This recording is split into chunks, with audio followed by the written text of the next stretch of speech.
abubaha Imana, abakozi b'Imana, abanyamasengesho, abantu bakorera Imana bafite ikibazo gikomeye cyane kubera ko Satani yabagahabyeho ibitero atwara amagara yabo, ariko Yesu aje kugarura amagara mu izina rya Yesu. Ndaje nkubwire ko Kristo aje kugarura amagara yawe. Urakora ariko biranga kubera ko batwaye amagara yo gukora, amagara y'imikorere. Satani natwe ntabwo umurozi yakwishe, ashaka gutwara amagara y'imikorere. Kuki ari kuyatwara? Ni ukugira ngo uvuge ngo Imana ukore ntayihari. Ibihari iba yaranyubakiye, ariko humura, hari Imana igarura amagara. Relasha, hari Imana ifite ubushobozi bwo kugarura amagara y'imikorere yawe, imikorere ikagaruka. Satani kuna ari umugome rero.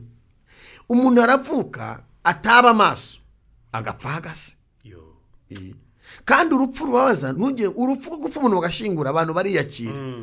Ni urupfu nyine utavuga ngo yabigizemo uruhare.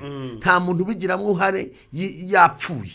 N'uwiyahuriye burya nawe agizemo uruhare, aba yatewe n'ibyamujengereje.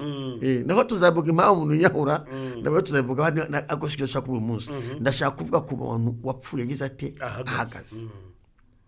Gupfa uhagaze birababaza. Bibiliya iravuga ngo nzakugarurira amagara yawe kandi nzagukiza n'inguma zawe. Uyu muntu urumva ko ari umuntu utarapfuye ngo bashingure. Ni umuntu ukiriho ariko watwawe iki? Amagara. Ni umuntu ugenda ariko watwawe amagara, ukeneye ko Imana imugarurira amagara. Imana ishimwe. Ni umuntu uriho, ni umuntu ugenda. Reka nkubwire, umuntu wese Imana yaremye, wari uzi ko Imana imukunda? Yego iramukunda. Uzi ko na wa muntu wishwe n'ibyaha, uzi ko nawe Imana imukunda? Yego ndabizi. Uzi ko nawe agize amahirwe akamenya Yesu, uzi ko Imana igarura amagara ye? Yego. Haleluya. Shuti wowe udukurikiye, Imana igarura amagara mu izina rya Yesu. Bibiliya ivuga ngo nzakugarurira amagara yawe kandi nzagukiza n'inguma zawe.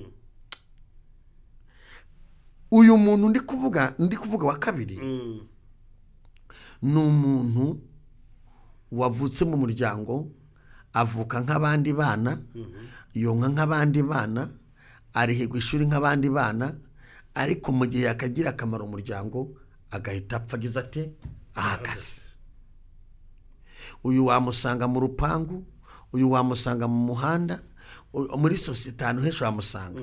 Mu muryango barimo bapfuye bahagaze. Reka mbwira umuntu wese wapfuye uhagaze ngo Imana ikugarure mu izina rya Yesu. Hari ibintu rero biranga umuntu wapfuye ahagaze, nabyo ntabwo ndavana bivuze. Bivuge kugira ngo nubyiyumvaho utangire ube ngo urupfu ndarusohokamo gute. Ndakurangira uburyo urusohokamo. Uru rupfu ntabwo ari uvuga ngo umuntu yapfuye ahagaze. Umuntu wapfuye ahagaze ikintu cya mbere kimubaho ntiyumvira. Kutumvira. Ntabwo yumvira. Yigira ikigenge. Intambwe yo gupfa umuntu ahagaze kugira ngo apfe umuntu afagaze, ntabwo umuntu avuga ngo yavutse gusa atangira atumvira. Nyina yamugira inama ntiyumve, ise yamugira inama ntiyumve, abavandimwe bamugira inama ntiyumve, mwarimu ku ishuri yakugira inama ntiwumve, mu nzu y'Imana bakugira inama ntiwumve. Mbese ukumva yuko wowe ushoboye. Ujye umenya ko intambwe yo gupfa uhagaze ya mbere watangiye kuyitera. Iyi ni intambwe. Hari intambwe atera ni nyinshi, ndavugamo nka zirindwi. Iyi ntambwe ya mbere umuntu ikuranga kutangiye gupfa uhagaze igihe uzatangira kutumvira. Uru rupfu nkumenyeshe ko rudatinya umuntu ukuze, cyane ko rwata ku muntu ukuze. Ni rwata ku ruhinja, rwata ku muntu watangiye kugira ubwenge, rwata ku muntu watangiye kugira ibitekerezo, hanyuma agaterwa na dayimoni kutumvira. Intambwe ya gatatu ni intambwe yitwa ubwibone. Ubwibone butuma umuntu apfa ahagaze. Ubwibone, wari uzi ko ubwibone bukubuza gukora? Bakurangira akazi ngo wapi, jya kwiga ngo wapi. Ubwibone burakwangiza ugapfa uhagaze kubera ubwibone. Ubwibone bushaka kukwangiza. Ubwibone bushaka gutuma umuntu ajya usambana kugira ngo ubone mareti ihenze cyangwa ubone telefone ihenze, nyamara umenye ko uri kwicukura urwobo, uri kugira ngo ugende upfa uhagaze. Ibyo urimo urabona bizakugezaho. Ubwo businzi urimo urabona buzakugezaho. Ubwo busambanyi urabona buzakugezaho. Ubwo bujura urabona buzakugezaho. Ibyo bitabi urabona aho uri kujya urugupfu uhagaze gupfu uhagaze bizaguteza ibikomere biguteze ibikomere bikwicira izina y'umuntu yapfuye ihagaze ikintu cya Satani kuri mwicira izina umva nkubwire iki gihe Yesu aje kurenganura abantu bababaye amagara yawe barayajyanye Yesu aze kuyagarura amagara y'abana barayajyanye Yesu aze kuyagarura iyo umuntu yabaye igicibwa nta muntu umuha agaciro iyo wabaye igicibwa nta muntu ukwishimira iyo wabaye igicibwa nta muntu uguha ijambo iyo wabaye igicibwa nta muntu ukwitaho umva Yesu agaruye amagara yawe amagara yawe yaragiye baguhanze amaso ngo bareke uzakorwa n'isoni kubera ibyo bakoze bagiye gukorwa n'isoni aribo kuko Imana igaruye amagara yawe baguhanze amaso ngo bareke uzikorera amaboko bagiye gukorwa n'isoni aribo kuko Imana ikunze kwikora amaboko yo data wera haleluya amen ubundi uheruka impundu wowe impundu urazize Yesu azanye impundu wawe amen ndazakiriye mu izina rya Yesu haleluya hari impundu witeka azanye wawe ndazakiriye umurozi bari wa ni mutwemerere dutangire tubasuhuza tubahereze ikaze mwebwe mwese mudukurikira aho muherereye hose nukuri tubiha agaciro cyane iyo mutwandikira iyo muduha comment zanyu iyo mudushyigikira mu murimo w'Imana mu buryo bumwe cyangwa ubundi Imana yo mu ijuru igi bahereza umugisha nkuko wa muririmbye yavuze ngo abajyana na Yesu gutabara abandi nibo bajya bagabana ku mugisha w'Imana turi kuri gusenga rwa ni YouTube channel ibagezaho ijambo ry'Imana ivuga butumwa abaririmbyi ibintu byose bijyanye no kugira ngo inkuru nziza ya Yesu Kristo ikomeze yamamare byose tuba tuhababereye kugira ngo tugende tubibaha tugere no gukurikira ijambo ry'Imana nyine n'uyu mukozi w'Imana turi kumwe kurikira nawe ntucikwe turi kumwe rero n'umukozi w'Imana n'ukuri mu buryo bw'ijambo ry'Imana n'umuhanuzi w'Imana Imana ikoresha imirimo n'ibitangaza bikomeye ariko kandi ubikora atuje cyane bya bindi ijambo ry'Imana cyangwa impuguro zivuga yuko umuntu ushaka kuba gukorera abandi cyangwa kugira ngo abashe kuba umukozi w'Imana nyawe agomba kwemera kuba umugaragu wabo ashinzwe cyangwa akorera kandi akarangwa no guca bugufi izi karagiteri zombi rero uyu mukozi w'Imana arazujuje reka ntangire mushimira kandi musuhuza mwiriwe neza kandi murahura komeye kubera cyane amakuru ni meza turashima Imana waba tubaha ikaze kandi twishimiye kuba tubigiye kuganira kuyobokamana TV kandi rwose ni ikaze ntabahaye none mw'iki kiganiro gusa ahubwo umuntu yakita ngo ni episode ya mbere kuko ndashaka ko tugiye kujya dusangira umwanya w'ijambo ry'Imana cyane uko bwije nuko bukeye inkuru za Yesu ntizishira ni nyinshi rwose basabye inkunga yo kugira ngo mureke dufatikanye umurimo w'Imana muri ibi bihe kuko ijambo ry'Imana rigenda riba ingome mu buryo bumwe cyangwa ubundi ijambo ry'Imana rirakenewe kandi kuvuga ijambo ry'Imana nta cyaha kibirimo Yesu umuntu yamuvuga bukira bugaca nta mpamvu yo kuvuga ibindi reka tujye twivugira Yesu niko bimeze muratangirana no kwibwira abantu badukurikiye bamenye ngo tugiye kubana nande muri uyu mwanya tugiye gufata wivuga butumwa Mazina yanjye ni Harerimana Burarisi nkunda gusenga n'umupapa nkunda gusenga mfite abana bane n'umudamu nkunda Imana yego nkunda Imana nkunda n'abantu b'Imana reka rero ndatinze kugira ngo twinjire mu mwanya w'ijambo ry'Imana uhereza umwanya nyine uratangira udusengera usaba Imana kugira ngo ize kubana natwe kandi ijambo ugiye kuvuga rigiye gukora icyo ushaka mu mitima y'abantu baryumva ahubwo rikore icyo Umwami Imana yifuza mu mitima y'abakurikiye iyobokamana TV na gusengarwa Mana mu izina rya Yesu Kristo uri Imana y'ububasha uri Imana ikomeye uri Imana ifite imbaraga uri Imana ifite ubutware uri Imana yo kwizerwa tugushimiye imbaraga zawe zikomeye tugushimiye umugambi wawe mwiza tugushimiye ko nta jambo na rimwe ujye uvuga ngo rihere tugushimiye kuri Imana yarinze igihugu cyacu ukarinda abanyarwanda ukarinda itorero wagize neza tugushimiye ko natwe waturinze warinze ndetse n'abantu badukurikiye bose wagize turagushimye. Reka buri muntu wese uzumvira ijambo wese uri kure ndetse n'uri hafi rizuba ku mutima we, rizasenye imigambi ya Satani, ryubaka ibizima muri we. Turakuraritse ngo uzuba natwe muri kano kanya, udushigikire ubwiza bw'Imana buganza. Ijambo ryawe rirabohora, ijambo ryawe rirakiza, ijambo ryawe ni umuti w'ibibazo by'abantu. Urakoze mwami kwa rukombe byose mu izina rya Yesu, amen. Murakoze cyane kandi Imana igumugisha. Wakoze cyane, natwe turakwishimiye. Imana igumugisha. Amen. Turaganira ijambo ry'Imana, ndaza kujya ngukoresha nabyo birangwa neza. Ndahari rwose. Turaganira ijambo ry'Imana mu Yeremiya, ibice byaho 30, umurongo waho wa 17. Yego.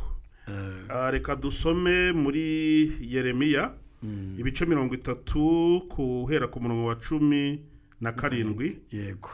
Haravuga ngo nzakugarurira amagara yawe kandi nzagukiza inguma zawe, niko Uwiteka avuga.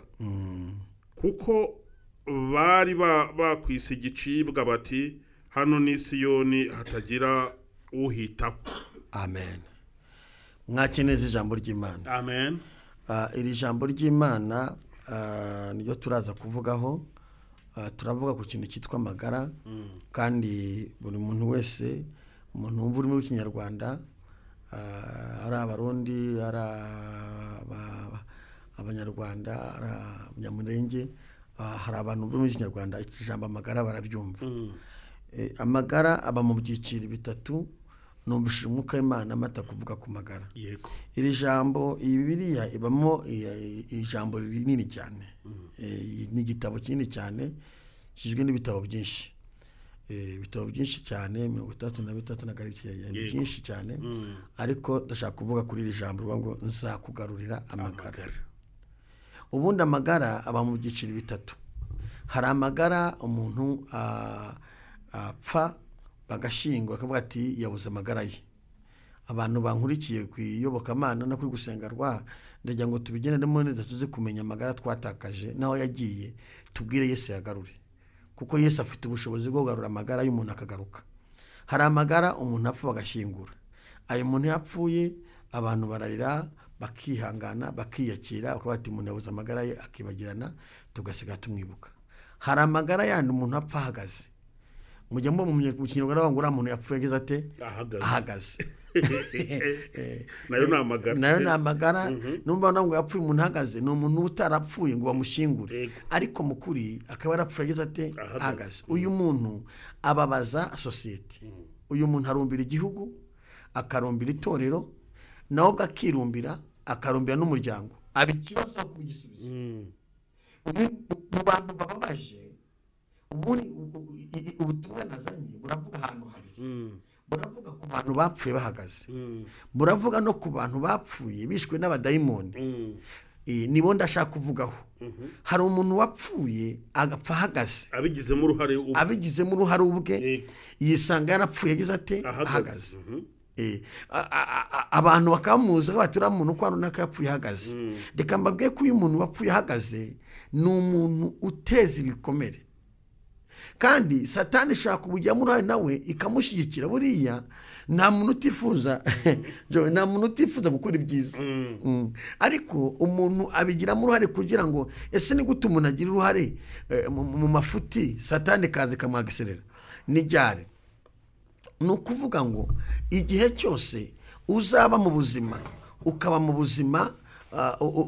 buzima bwo kutubaha Imana, bwo kudasenga, bwo kudakiranuka, bwo kutemera ijambo ry'Imana, Satani azaba arimo kwegereza gupfa uhagaze. Niko bimeze. Rimwe na rimwe rero ikintu cyitwa amagara, umuntu wese yakuze mu buzima aba yifuza kugira ahantu agera yatangiye kugira ubwenge. Yego. Umuntu atagira ubwenge bayifuza gushimwa n'abantu, uba wifuza gushimwa n'umuryango, uba wifuza gushimwa na society. Umuntu wese yifuza kugaragara neza. Niko bimeze kabisa.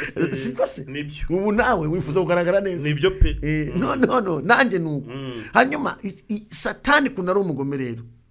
Umuntu aravuka ataba amaso agapfa ahagaze.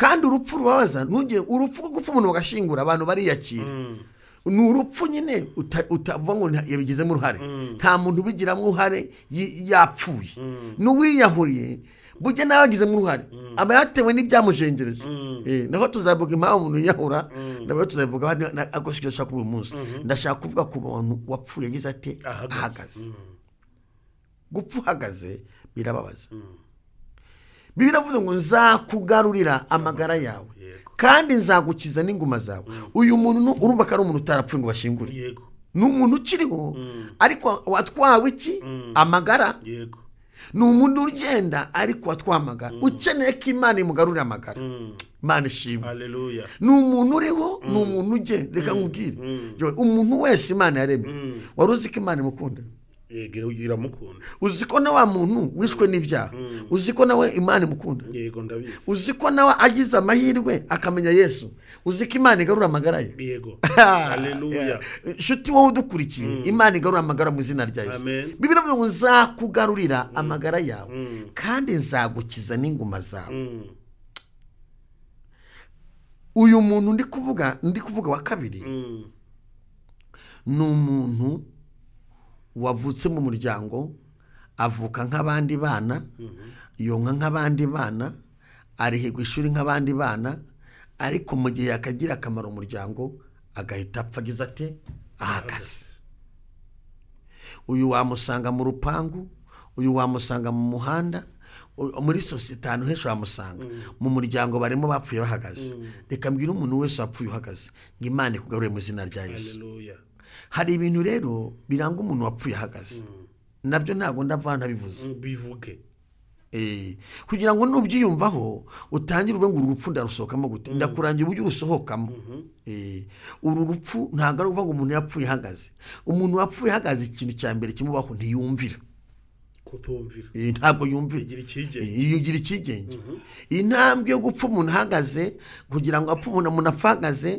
ntabwo umuntu avuga ngo yavutse gusa atangira atumvira nyina yamugira inama ntiyumve ise yamugira inama ntiyumve abavandimwe bamugira inama ntiyumve mwarimu ku ishuri yakugira inama ntiwumve mu nzu y'Imana bakugira inama ntiwumve mbese ukumva yuko wowe ushoboye ujye umenya ko intambwe yo gupfa uhagaze ya mbere watangiye kuyitera iyi ni intambwe hari intambwe atera ni nyinshi ndavugamo nka zirindwi iyi ntambwe ya mbere umuntu ikuranga kutangiye gupfa uhagaze igihe uzatangira kutumvira uru rupfu nkumenyeshe ko rudatinya umuntu ukuze cyane ko rwataka umuntu ukuze ni rwataka uruhinja rwataka umuntu watangiye kugira ubwenge rwataka umuntu watangiye kugira ibitekerezo hanyuma agaterwa na dayimoni kutumvira dayimoni ikahita iguteza kutumvira intambwe ya mbere kugira gute kutumvira urupfu rwa kabiri intambwe ya kabiri ni intambwe yo kwigira mbese gukunda iby'isi cyane nivuga iby'isi ni iby'isi harimo ibyiza harimo n'ibibi ibintu byose byo mu isi ntabwo Imana bituremeye ngo byose tubyishoremo oya iby'isi igihe cyose uzabyiruka uri umusore ugatangira gukunda itabi urumogi ibiyobyabwenge ubusinzi ugatangira gukunda iby'isi umenye yuko Satani arakurasa ugatangira gukunda ikigare urabona ko hari abantu umufite n'umubyeyi ukanira ariko kubera ko umuntu yatangiye gupfagaza wari uzi ko umuntu asimbuka igipangu agasimbuka igipangu agasota akagwa inyuma ntamenye ko ari kwicukurira urupfu siko rubabaza umuntu wapfuye ahagaze hari igihe agera mu rwego yicara akarira iyo ari kubona abantu biganye baramusize iyo ari kubona abo mwavukiye rimwe barateye imbere hari igihe urupfu rugaruka umuntu akicara akarira nta kintu araramira ariko hashimwe Yesu twajya agarura aya magara haleluya amina Imana ikugarura amagara nshuti yawe izi ntambwe nubona uri kuzitera ukizwe n'amaguru intambwe yo kutumvira ni ya Satani yego nigira ngo Satani akwangiriza ubuzima inkingi ikubwira ngo senga ubivamo ni iy'Imana, ariko inama ikubwira ngo wibumvire ni iya Satani. Ijwi rikubwira ngo senga ubivamo, iyo ni inkingi ugomba kubaka, ni iy'Imana. Gukunda iby'isi. Urabona muri kino gihe urubyiruko rukunze iby'isi. Ujibona? Yego, njya mbibona. Yego, abantu bashakunze iby'isi. Satani yasize hano hanze icyaka cy'ibyaha. Abantu bafite icyaka cy'ibyaha. Nyamara ntibazi ko Satani ari kugenda begeza gupfa bageze gute bahagaze. Inshuti wowe ugize amahirwe gukurikirana iri jambo ry'Imana, ndakugira inama ngo uhungire mu nzu y'Imana. Intambwe ya gatatu ni intambwe yitwa ubwibone. Ubwibone butuma umuntu apfa ahagaze. Ubwibone, wari uzi ko ubwibone bukubuza gukora? Bakurangira akazi ngo wapi, jya kwiga ngo wapi. Ubwibone burakwangiza ugapfa uhagaze kubera ubwibone. Ubwibone bushaka kukwangiza. Ubwibone bushaka gutuma umuntu ajya usambana kugira ngo ubone mareti ihenze cyangwa ubone telefone ihenze, nyamara numenye ko uri kwicukura urwobo, uri kugira ngo ugende upfa uhagaze. Nyamara umuntu wanyuzwe igihe kigera Imana ikamutabara. Iyo yubaha Imana, iyo asenga, iyo akiranuka. Urumva hari umuntu apfa ahagaze, urumubaza ati ukoze ubushakashatsi wasanga icyambere cyamwishe, icyambere Satani yamunashe kutumvira. Ariko akunda iby'isi. Kabiri, Satani muraga gukunda iki? Iby'isi. Gukunda icupa, gukunda agatabi, gukunda ibigare. Mbese ubwati mwana we tugiye gusenga ati urambabarira. Shuti yanjye, uzi ko umuntu apfa ahagaze waranize. Urupfu uzi ko n'umuntu wize urumwataka. Ntirutinya abakuru abize. Uru rupfu uzi ko rwataka n'ababyeyi, uzi ko rwataka n'abagabo, uzi ko rwataka n'abakobwa, uzi ko urupfu nawe rutinya. Dore ahantu ruhungira ni kwa Yesu. Nimba ushaka guhungura urupfu uhungire mu nzu y'Imana. Nuhungira mu nzu y'Imana, Imana izagarura amagara yawe. Niwemera ugakizwa, Imana izagarura amagara yawe. Tugeze ku ntambwe ya kangahe? Intambwe ya kane ni intambwe yitwa gupinga. Gupinga zirakomeye. Iyi ntambwe yo wayiteye, uramubwira ati tujye muri chapelle, ati na chapelle nta kintu kiriyo. Wamubwira ati basi hari igitaramo cy'abakozi b'Imana bambonye, bahari igitaramo cy'abakozi b'Imana, ati babandi bari imbere y'Imana, ati ati barapfe bararangiye, ati aho ntabwo najye. Wabwira ati ariko hari ahantu basenga, nguna tugende tujyane bagusenge, ati wapi. Satani imuteza umudayimoni wo gupinga. Nushobora kumubwira ngo hari umukozi w'Imana usenga ntiyakwemerera. Mwana Rwanda, uyu muntu aba yarapfuye agize ate ahagaze. Abakeneye ko Imana ari yonyine izamusura ikagarura amagara ye. Mushobora no kuvugana ibintu by'Imana mukarwana. Iyi cyane yarigize umupingayi. Aba yarigize umupingayi ku buryo umubwira ati hari umuntu w'Imana uzadusura, agahita aca mu wundi muryango. Niba mufite umuryango mu gikari, arahita awucamo yigendera. Kugira ngo asamenye ko yapfuye ahagaze. Ni ubuntu bw'Imana bwonyine gusa. Uyu niwe uvuna na leta. Leta ikajyaho, ribi ikajya igafunga, bakakasiringa bikanga, bakajya uzi ko uyu munsi hari umuntu bajyana ngo uri mu cyizere, bagashaka bakansera, bakaganiriza uyu muntu ikintu cya mbere yatakaje, yapfuye agize ate ahagaze. Uyu muntu nawe wakasiringa gute? Akeneye Yesu wamufata akagarura amagara. Yesu ko ari mwiza rero Joy. Uzi Yesu kinakora ashamira byinshi. Oya, ajya mu mutwe w'umuntu akavanamo agakode, agashyiramo akandi kitwa imitekerereze myiza. Ajya mu mutwe w'umuntu gusa. Satani abarazama agakote kitwa imitekerereze mibi. Noneho Yesu ajya mu bwonko bw'umuntu agahita agavanamo ako imitekerereze mibi, agahita ashyiramo agakode. Reba utekereze ibyo urimo, urabona bizakugezaho.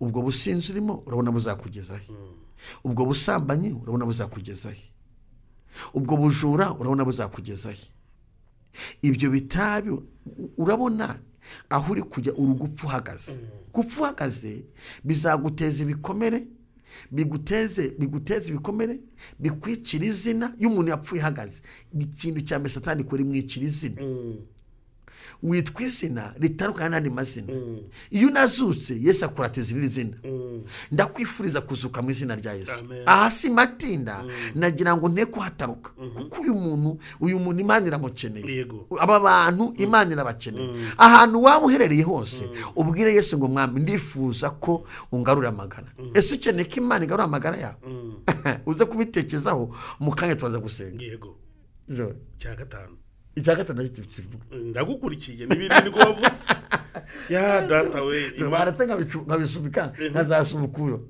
nkajya ku kindi nkajya ku kindi cyiciro yego nta kibazo waretse nkagarikana kuri ibi ngibi ariko abantu baratavuga ati se bibiri bisigaye byari biki nabyo birahari okay nabyo birahari icyagatanu uyu muntu aba mu buzima bwo kwifuza kurarikira yego kwifuza bitandukanye no gutekereza neza umuntu wifuza araniba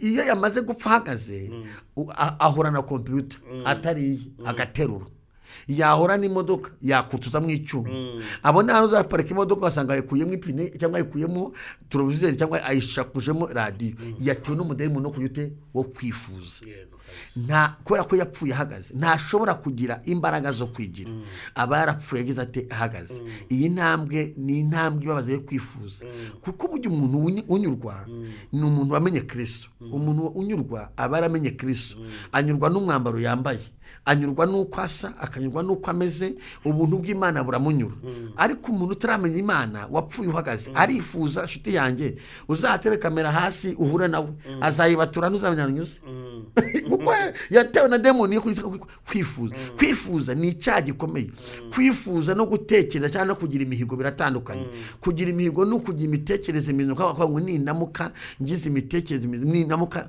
nkuze nzakora ibingi kwifuza ni ukwifuza iki kintu nareba hirya ndagicomora tubona abantu kugira ngo umuntu yibe abanza kwifuza gahita bavuga ati iki ngiki si cyanjye ariko ndagiterura akaba iyo wapfuye uhagaze urifuza nibyo niyo mpamvu uzasanga mu nsengero nyinshi abantu barwana bapfa amatiku kubera kwifuza umuntu nashaka kunyurwa n'uwe bahembwa arashaka guterura ayatakoreye kubera kudemona kuyite kwifuza no muri makorari ugasanga umuntu arifuza mu nzu y'Imana ugasanga abantu barifuza ni waba umuntu n'umukozi w'Imana ugasanga ngo nawe ubu hari abakozi Imana ashaka ubuku uyu munsi ngo ahitamera nkandira ninde muntu ukozi Imana abantu hari abakozi Imana mera nka Rutayisenda mwemera arakozi Imana yemera ubu ntabwo ushaka kwitambyuka mu gitondo ngo mbere utayisiri ubu no mu bakozi Imana hari nk'ategura umudemo no kujya gute kwifuza genda uko imbaraga zawe zingana Satani atakwica uhagaze ubu hari abantu benshi bangirika bakangirika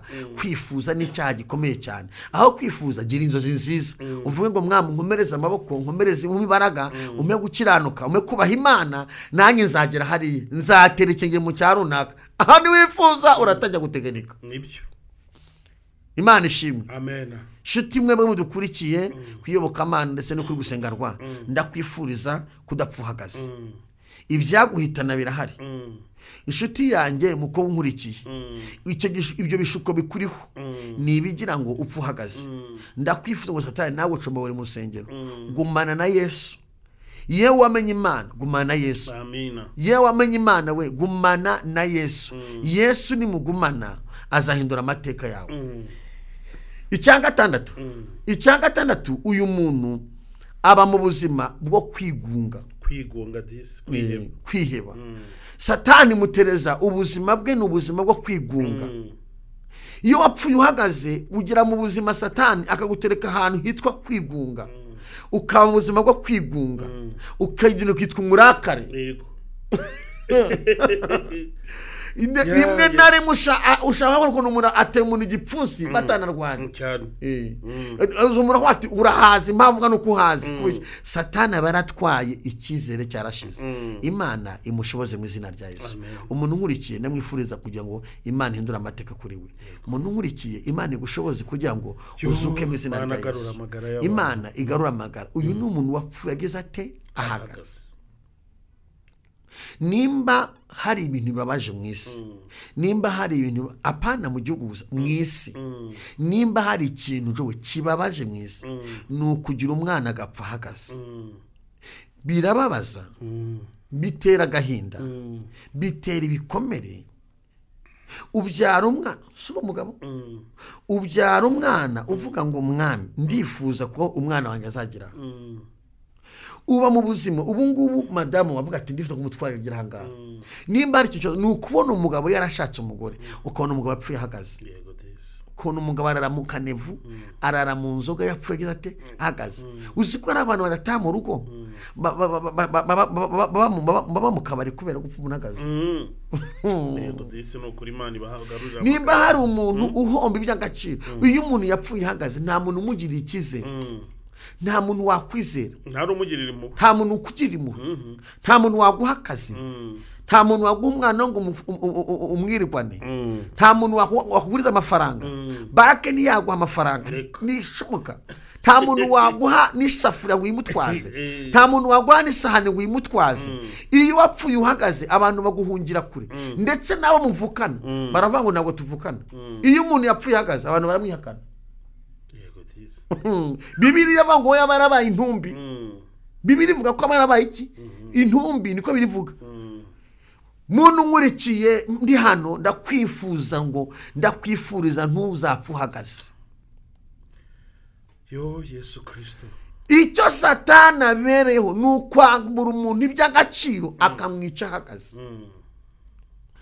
icyo Satani abereyeho ni ukwangiza ubuzima bwawe nubona Satani ari kukujyana mu byaha umenye ko agira ngo akwice uhagaze urabe maso ntiwigirire nabi ngiye ku cyiciro cya kabiri kireba abantu benshi kireba abantu baha Imana kireba abantu basenga ariko ahangaha neza kwanya mu kanya turaza gusenga ubwira Imana ngo mwami ngarura amagara yanjye ntago ndaza kuhagaruka njya gusenga mu kanya nasenze Imana ifashe ivuge cyane kugira ngo abantu bashe kubyumva neza amagara ya gatatu ni amagara umuntu abarimbye nk'uko naze kwishinja inama y'ikote kugira ngo abantu babyumve neza aya magara ni uburyo umuntu Satani akwica ntupfe ngo bagushyingure akakwica mu iterambere ibi byisha abana b'Imana umurozi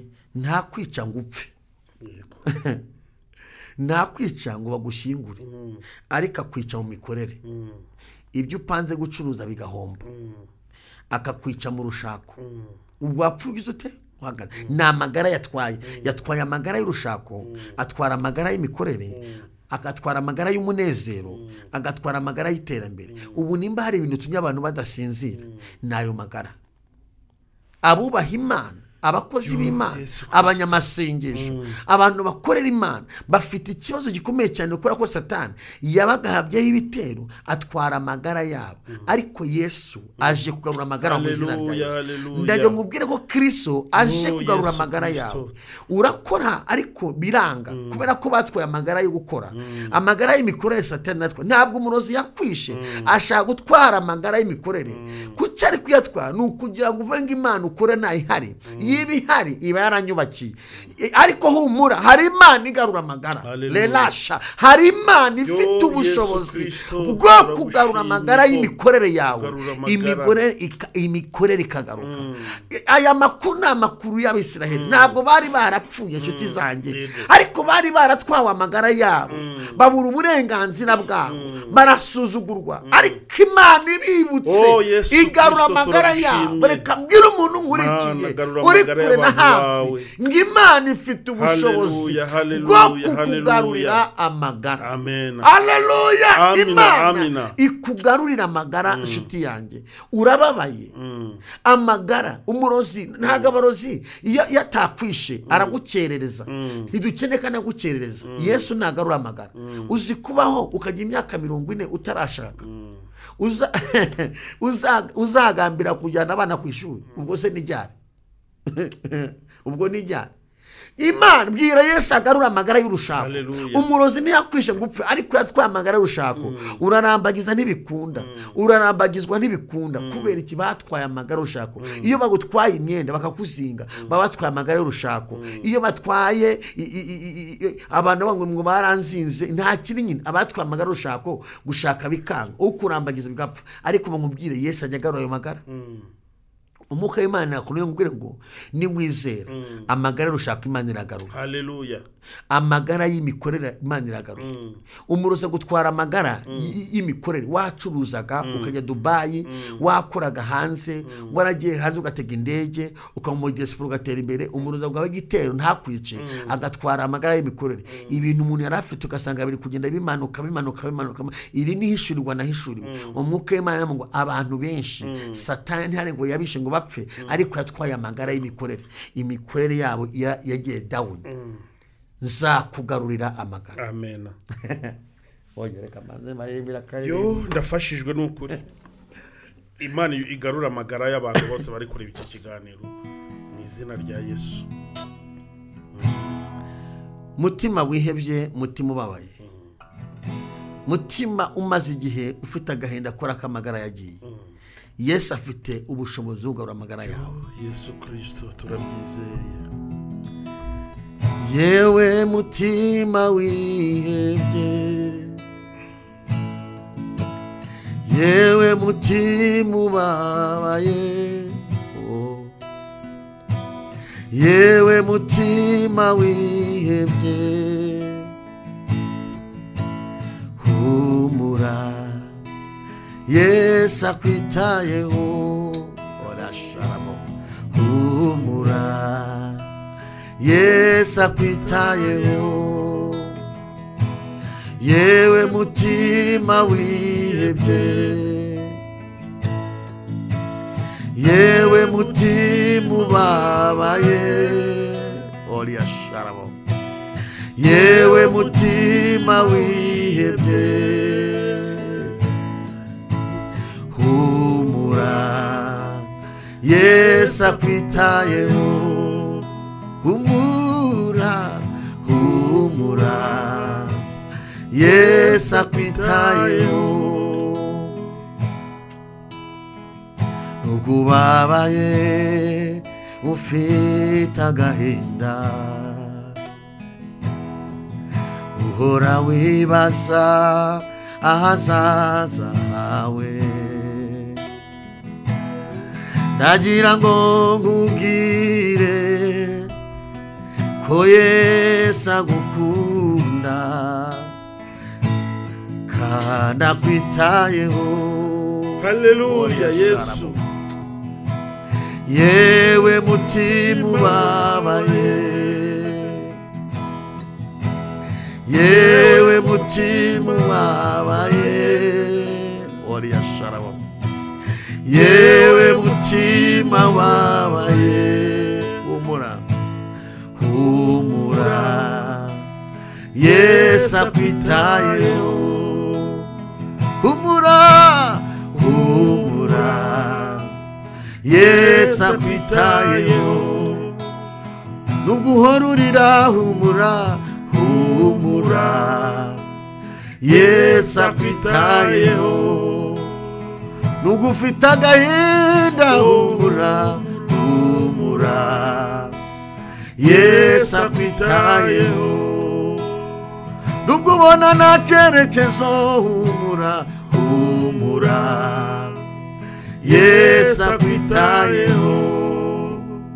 Mutima ubabaye, umaze igihe ufite agahinda, umaze igihe ufite umubabaro, Satani yatwaye amagara. Wari ufite umunezero arawutwara. Wari ufite ibyishimo byaragiye. Wari ufite iterambere ryaragiye. Ariko nkubwire wo nkurikiye. Ndumva umwuka w'Imana ambwira ngo hari Imana igarura amagara. Haleluya, haleluya. Amagara yawe Kristo aje kuyagarura. Aho yatakaye Yesu araharuzi. Imana ifite ubushobozi bwo kugarura amagara. Yego. Yewe mutima wihebye. Yesu Kristo. Urarwaye rwose bakubwiye kutazakira. Urarwaye rwose bakubwiye kutazabyara. Ariko reka nkubwire ibyananiye abaganga ku Mana birashoboka. Haleluya. Yesu afite ubushobozi bwo gufata umutima ubabaye akawuremamo ibyishimo, akawuremamo ibyiringiro. Yewe mama nkurikiye we, hari imbaraga z'Imana zize kugarura amagara yawe. Amagara yawe yaragiye, ariko Kristo aje kugarura amagara yawe. Haleluya. Yewe papa, Kristo aje kugarura amagara yawe. Ugiye kubona Imana igarura amagara y'urushako. Ugiye kubona Imana igarura amagara y'urubyaro. Ugiye kubona Imana igarura amagara y'imikorere. Satani aho yajyanye Imana iraharuzi. Lela la shalabo. Ndahanura ubuzima bwawe. Yesu akuntumyeho mubwire ngo amagara yawe Yesu arayagarura. Umaze igihe ubabaye, washakishije uko wabigenza byaranze. Umva ntabwo ari uko utazi gukora, ahubwo bakugiriyeyo. Ariko humura, Yesu aje kugarura amagara. Mbonye umuntu Yesu amugarura amagara. Haleluya, haleluya. Umva nkubwire, iki gihe Yesu aje kurenganura abantu bababaye. Amagara yawe barayajyanye, Yesu aje kuyagarura. Haleluya. Amagara y'abana barayajyanye, Yesu aje kuyagarura. Amagara y'urushako barayajyanye, Yesu aje kuyagarura. Amagara y'ivugabutumwa barayajyanye, Yesu aje kuyagarura. Bajya bayajyana umuntu agasigara nta kintu afite atanga, ariko Yesu aje agarura amagara. Lelaza Imana ikugarura amagara. Wowe nkurikiye ndimo ndabona igitangaza ku buzima bwawe. Haleluya. Yesu aje kugarura amagara yawe. Urabizi ko amagara yagiye, nta mahoro ufite, amagara barayatwaye. Erenga kakubwire, udahungiye kuri Yesu nta handi wahungira, nta handi hari ubuzima. Yesu aje kugarura amagara. Ndimo ndumva abantu umwuka w'Imana amishura muri teraniro. Hari abantu Yesu agiye kubohora. Hari abantu Yesu agiye kubohora. Hari abantu bankurikiye Yesu agiye kubohora. Yesu nakugarurire amagara. Hari abantu bahombye bikomeye, Yesu agiye kugarura amagara y'imikorere. Hari abantu barwaye indwara zidakira, Yesu aje kubagarura amagara. Hari abantu b'abanyamasengesho bankurikiye, urasenga rwose, wubaha Imana, ariko byaranze. Yesu aje kukugarura amagara. Zakugarura amagara yawe kandi zagukiza n'inguma zawe. Ni kuwiteka avuga. Haleluya. Kuko bari bakwise igicibwa, bakavuga ngo hano ni Siyoni hatagira uhitaho. Iyo umuntu abaye igicibwa nta muntu umuha agaciro. Iyo wabaye igicibwa nta muntu ukwishimira. Iyo wabaye igicibwa nta muntu uguha ijambo. Iyo wabaye igicibwa nta muntu ukwitaho. Umva, Yesu agaruye amagara yawe. Mu nda yawe urarwaye, Yesu agiye kugukiza. Wowe nkurikiye ndagira ngo mukandi kanya wize uyu muntu nkurikiye urwaye mu nda, Yesu nagarura amagara yawe. Kora ku nda yawe, Yesu aje kugukiza. Yesu aje guhambura iyo migozi baguhambiriye. Iyi migozi baguhambiriye Yesu aje kuyica. Umva muko urankurikiye, batwaye amagara y'urushako. Elashalabo erefuye zokita mandore paye. Ngurindiriye ngo bazakore deliverance y'iki. Pfukama ahantu nkurikiye, pfukama huru unkurikiye. Ubwira Imana ngo Mwami ndagushima kubera amagara yanjye. Ubwo ruzingo rukorora kuvaho, urarambagizwa bigapfa. Mbonye umuntu Yesu acagagura inzingo, nawe ugomba kwambara agatimba. Wumva wowe nkurikiye ufite urubanza, Yesu nagarura ibyawe byanyazwe, nawe ugira agaciro. Haleluya. Imana ikugarura amagara. Bela sango elekosi kadrefa. Imana ikugarura amagara. Imana nikuvura ibikomere. Lela la shala Kristo umaze igihe urira umaze igihe ufite agahinda Yesu nakugarura amagara yewe umurikiye we yewe mu diaspora umurikiye Yesu aje kugarura amagara yawe yaragiye baguhanze amaso ngo bare kuzakorwa n'isoni kubera ibyo bakoze bagiye gukorwa n'isoni aribo kuko Imana igaruye amagara yawe baguhanze amaso ngo bare kuzikorera amaboko bagiye kugwa n'isoni aribo kuko Imana ikwize kwikora amaboko yo data wera haleluya amen ubundi uheruka impundu wowe impundu urazize Yesu azanye impundu wawe amen ndazakiriye mu izina rya Yesu haleluya hari impundu Uwiteka azanye wawe ndazakiriye umurozi bari watwaye impundu mu buzima bwawe arasabye Uwiteka azanye haleluya lekos erefone ugiye kumva ishimwe rikomeye cyane kuko Imana izanye impundu mu buzima bwawe Uwiteka agaruye amagara hari impundu numva ngo acira impundu Yesu azanye impundu wawe hari umurozi wavuze ngo ntabwo uzabona impundu Yesu azanye impundu haleluya Kinyarwanda buri wacyumva nacyumvishe Yesu azanye impundu ntawe uzazihagarika ugiye gutungurwa n'impundu amina haleluya elala zo erefo tekosika enemo ndumva Uwiteka mwangu ikire kirakimbutse Uwiteka utarobanura ku butwe Uwiteka waremye umuntu Uwiteka ufite inzira Uwiteka ufite ubushobozi agaruye amagara y'abantu bankurikira amen ngiye gusenga yo data we turagushimye ayo warize uzayahozwa ayo warize uzayahozwa ayo warize uzayahozwa ayo warize uzayahozwa ayo warize uzayahozwa n'Imana iguhojeje amarira n'Imana ihinduye amateka yawe ayo warize urayahojejwe n'Imana igutabaye n'Imana ihinduye amateka yawe n'Imana igutabaye ayo warize uzayahozwa ayo warize uzayahozwa mama ayo warize uzayahozwa ye mugabo we ayo warize uzayahozwa ndagira ngo ngusengere icyambere ndasengera abantu mu buryo bubiri abambere turasengera umuntu ukeneye ko Imana imuha agakiza cya cyiciro cyambere twahereyeho umuntu ukeneye ko Imana imukiza urwo yapfuye ahagaze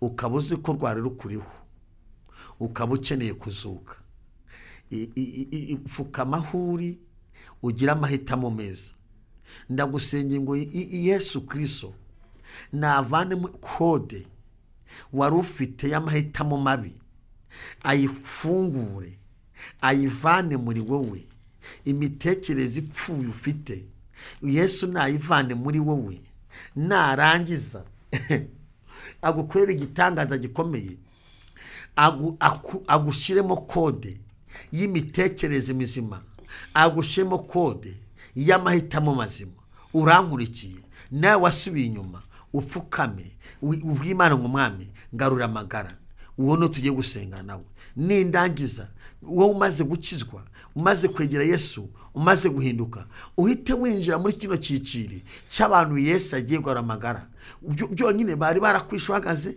nta kazi wagiraga, nta mikorere, bari baravuze ko ntacyo uzimarira, ariko ukimara kuzuka, ukimara gukizwa, urajya mu cyiciri cy'aba bana tugiye gusengana, bamaze igihe barorwa, bamaze igihe bagambanirwa, bamaze igihe basuzugurwa, bamaze igihe baratawe, bamaze igihe barabuze agaciro, bamaze igihe barabuze ibyishimo, bamaze igihe ibintu byose byarivangavanze. Urajya muri kino cyiciro kuko Yesu araba yakuzuye.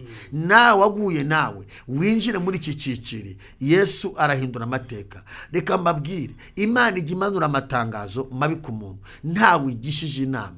Imana igicecekesha amatiku y'abantu, nta muntu igishije inama. Imana igisiba inzobo zacu ku imbere y'umuntu, nta muntu igishije inama.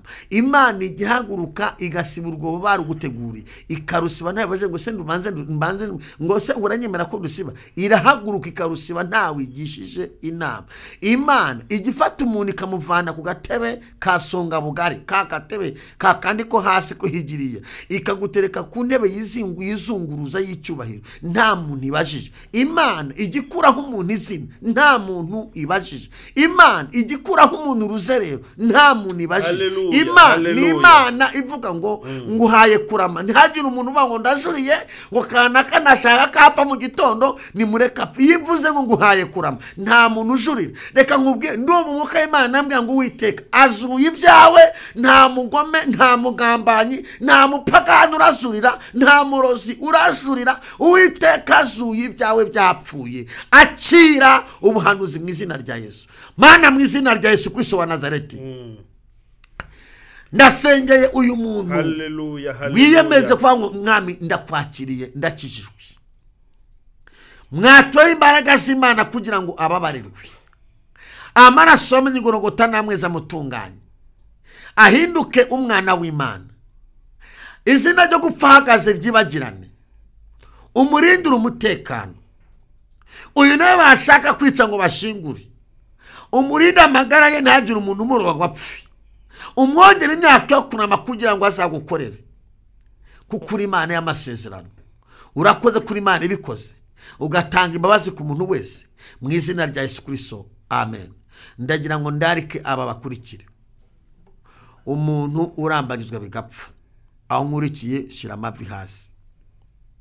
Umuntu bavumye anuri, umuntu barasaze indasago za karande za kera, bafashe umubiri wa barawutanga, amaraso bayavanga n'aya Satani, ibintu byose biranga kubera ibyo bakoze ubufundi bakoreho, babikoze utabizi, ariko ku mubiri wawe hariho indasago, ushyira amavi hasi.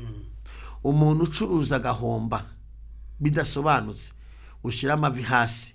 Sinjye upfukamira, ni Imana upfukamira. Umuntu ufite imanza zimaze imyaka myinshi baratwaye ibyo byaragiye, ushyira amavi hasi. Umuntu uri kubwira Imana ngo ndashaka urubyaro, nkabyara, nkaheka, nkonsa, unkurikiye, waba uri mu gihugu cyacu uri hanze, ushyira amavi hasi. Umuntu uri kubwira Imana ngo ndashaka ko unkuraho amagambo mabi, nakomeje nuba amagambo mabi, ushyira amavi hasi. Umuntu uri kubwira Imana ngo nkeneye ko ushyiraho uburinzi, ushyira amavi hasi, uzamura ukwizera, urasenga ngo ngushime kugarura amagara yanjye, amagara y'umunezero. Iyo ibyo byagiye, nta magara y'umunezero ugira. Ibyo kuba ngo ngo urajya mu ijuru, se ndakujyana mu ijuru n'amatiku, ntibishoboka. Ubu ngo urajya mu ijuru n'agahinda ufite, amadeni arakwishe, inzara irakwishe, ufite imyaka 35, nta muntu ukwita ngo waramutse, nakuvuga ngo sheri ngo urajya mu ijuru.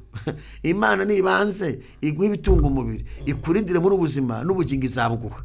Reka mabwire, utukiri muri iyi si ukeneye kurama, ukeneye kurama, ukeneye kurera Imana. Tukiri muri iyi si ukeneye ibintu bifatika, wabwira hano ko hari ibintu byahindutse ku buzima bwawe. Mu gihe nta cyahe cyahinduka, n'ijuru ntari hari, kuko ibimenyetso cyo kugira ngo Imana igutabara ni ibyishimo ikuremera mu buzima.